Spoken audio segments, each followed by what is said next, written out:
berbagi, sedekah, hibah, dan hadiah.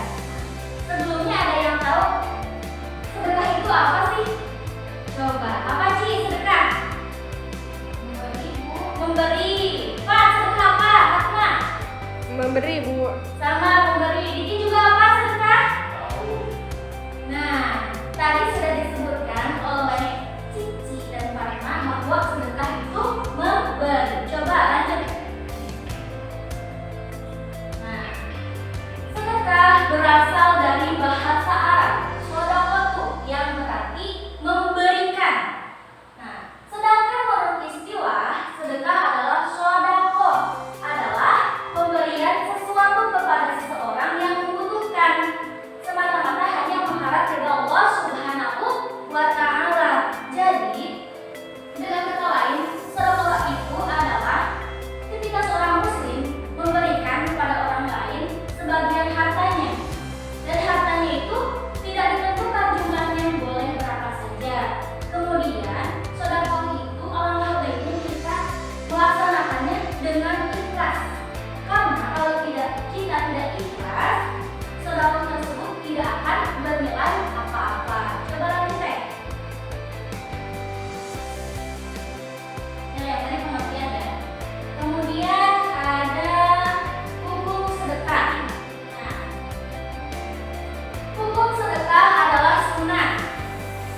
hibah. Hibah berasal dari bahasa Arab yaitu hibatun yang artinya pemberian. Sedangkan menurut istilah, hibah ialah pemberian sesuatu yang dilakukan ketika orang itu masih hidup kepada seorang dengan secara cuma-cuma tanpa mengharapkan imbalan, tetapi hanya mengharapkan ridho Allah Subhanahu wa Ta'ala. Nah, hibah ini kita bisa berikan kepada siapa saja, bahkan kepada orang yang tidak mempunyai hubungan darah dengan kita. Nah, kemudian sahnya hibah yaitu ketika telah adanya ijab qabul atau telah adanya serah terima. Jadi tidak sah kalau misalnya saya misalnya ibu mau menghibahkan mobil kepada Cici, tapi Bu baru bicara ibu akan menghibahkan mobil. Nah, maka hibahnya itu belum sah atau tidak bisa dikatakan hibah. Lanjut ya. Kemudian ada hukum hibah. Hukum asal hibah adalah mubah atau boleh. Sebagaimana ulama mengatakan hibah hukumnya sunnah. Sebagian ulama mengatakan bahwa hibah itu hukumnya sunnah. Rasulullah SAW bersabda, yang artinya janganlah seseorang menganggap remeh tetangganya meskipun hanya dengan memberikan berupa secercah kambing. Kemudian hibah juga bisa makruh nih apabila tujuannya ria, ingin dilihat oleh orang lain. Kemudian jika tujuannya sum'ah, ingin didengar oleh orang lain. Bahkan ada juga yang sombong akan hartanya, jadi dia itu menghibahkan. Percuma ya, karena itu akan makruh atau amalannya tidak diterima. Seperti itu. Lanjutkan. Nah, kemudian ada hukum dan syarat hibah. Nah, yang pertama, orang yang memberi hibah, nah namanya itu wahib. Nah, syaratnya yaitu berhak dan cakap dalam membelanjakan harta. Artinya dia sudah balik dan sudah berakal. Jadi kalau misalnya masih kecil, nah itu tidak sah kalau dia melakukan hibah karena mereka belum balik gitu ya. Yang kedua, dilakukan atas dasar kemauan sendiri, bukan karena paksaan dari orang lain. Kalau misalnya hibah kita niatkan itu dari diri sendiri, jangan ada paksaan dari orang lain. Kemudian yang selanjutnya ada dibenarkan melakukan tindakan hukum. Nah, kita bisa melakukan itu bisa misalnya menghibah tanah nih. Kan harus ada surat pernyataan dulu ya. Harus ada surat pernyataan tanah atau sebagainya. Nah, itu kan diatur oleh hukum. Kemudian rukun yang kedua, orang yang menerima hibah. Adanya orang yang menerima hibah yang kita sebut dengan mauquf. Syaratnya penerima hibah atau mauquf disyaratkan sudah ada ketika akan hibah dilakukan. Jika seorangnya tidak ada atau masih anak-anak, misalnya masih anak-anak seperti ini, jiwanya belum ada, seperti bayi yang di dalam kandungan ibunya, itu kan belum ada hibah, belum ada jenisnya gitu ya. Jadi hibah itu tidak sah hukumnya jika diberikan kepada yang tidak ada, atau hibah itu diberikan kepada orang gila atau tidak berakal. Itu tidak sah juga. Kita boleh memberikan hibah kepada walinya, kepada yang mengurusinya, walaupun yang mengurus tersebut tidak ada hubungan darah. Kemudian ada barang yang dihibahkan. Nah, syarat yang pertama yaitu milik pemberi hibah. Dan ingat, ini yang paling utama. Jika barang itu milik orang lain, jangan diberikan. Yang kedua, barang sudah ada ketika akan hibah berlangsung. Jadi jangan kita bicara dulu akan dulu barangnya belum ada, tapi harus ada barangnya baru kita mengucapkan apa hibah. Kemudian memiliki nilai atau harga saja. Yang kemudian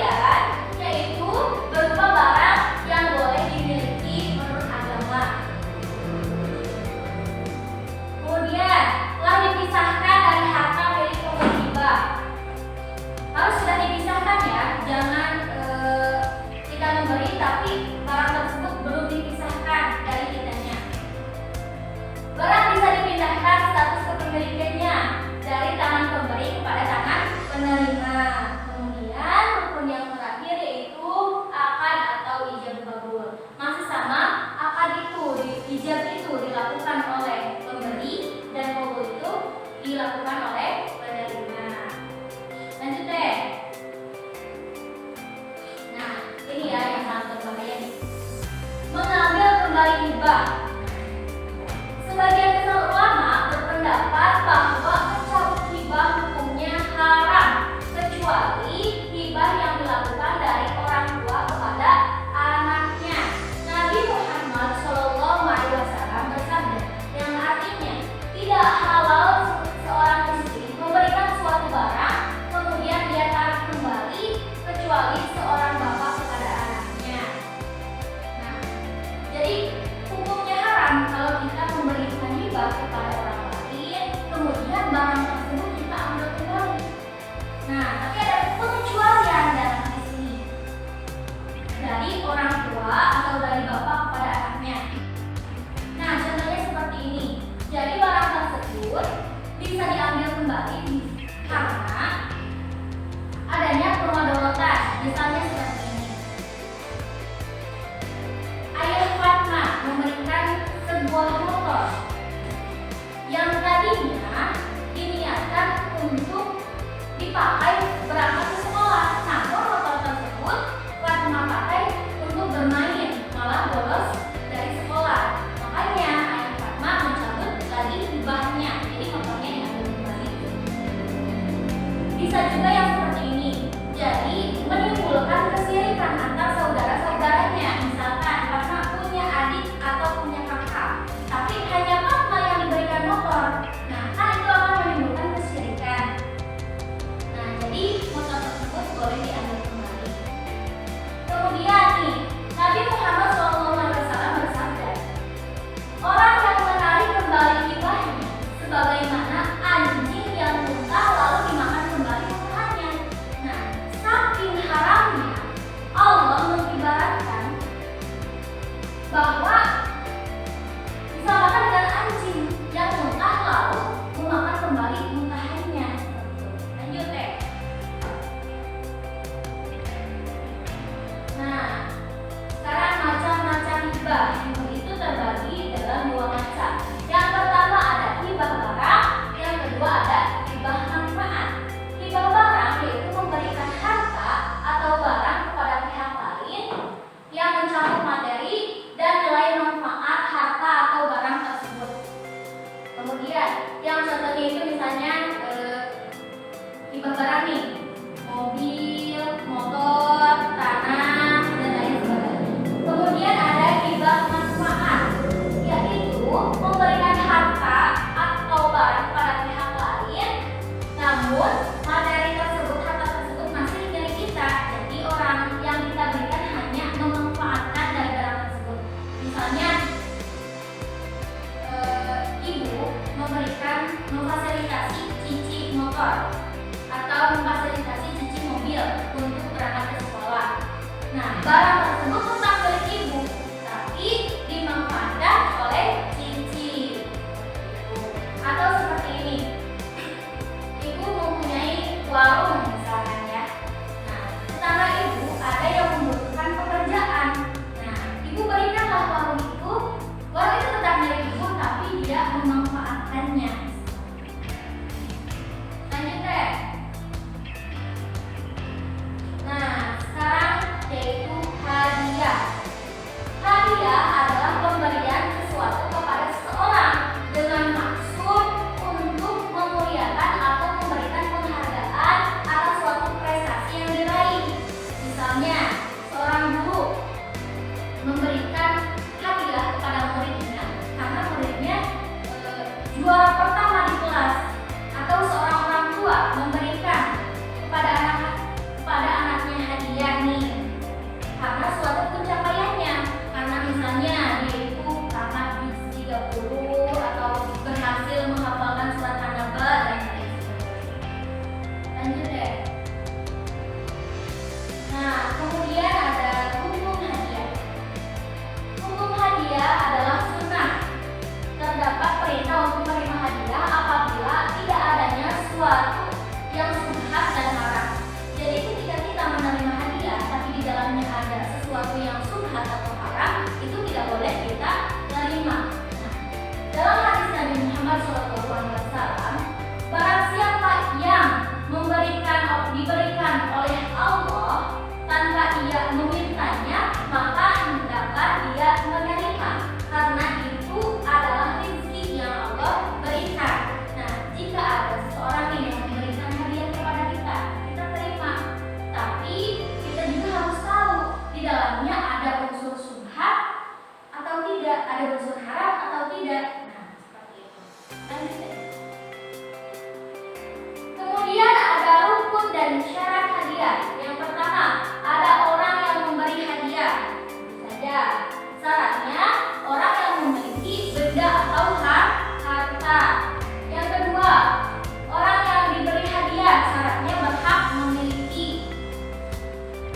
ketiga akan, syaratnya harus ijab dan kabul. Yang keempat ada barang yang diberikan, syaratnya barang tersebut dapat dijual atau berharga. Boleh kita memberikan hadiah apa saja. Kalau misalnya guru nih kebanyakan guru itu memberikan hadiah kepada muridnya berupa buku. Buku juga itu sangat ternilai karena bisa dijual kembali atau bisa kita gunakan. Lanjut ya. Nah, yang terakhir materi adalah manfaat hadiah. Yang pertama, menumbuhkan rasa saling mencintai dan menghormati antar sesama. Tentu saja dengan kita memberikan hadiah kepada orang lain, orang tersebut pasti bakal sayang kepada kita. Nah, ibu mau tanya nih, Cici seneng nggak dikasih hadiah sama orang lain? Senang. Siapa nih yang nggak senang dikasih hadiah? Tidak ada ya. Semua orang akan merasa bahagia kalau kita dikasih hadiah. Yang kedua, mendorong seseorang agar lebih maju dalam kebaikan. Jika seorang orang tua nih memberikan hadiah kepada anaknya, anak tersebut akan lebih bersemangat untuk lebih memperbaiki dirinya atau lebih semangat untuk menghafal misalnya. Kemudian ada mendidik seseorang untuk menempati janji. Ketika ibu berjanji kepada kalian untuk memberikan hadiah dan ibu juga dituntut untuk memenuhi janji tersebut. Yang keempat, menghindarkan diri dari sikap iri dan dengki. Yang kelima, menumbuhkan motivasi agar terus berupaya meraih prestasi. Dan misalnya sama seperti yang tadi, poin 2 yaitu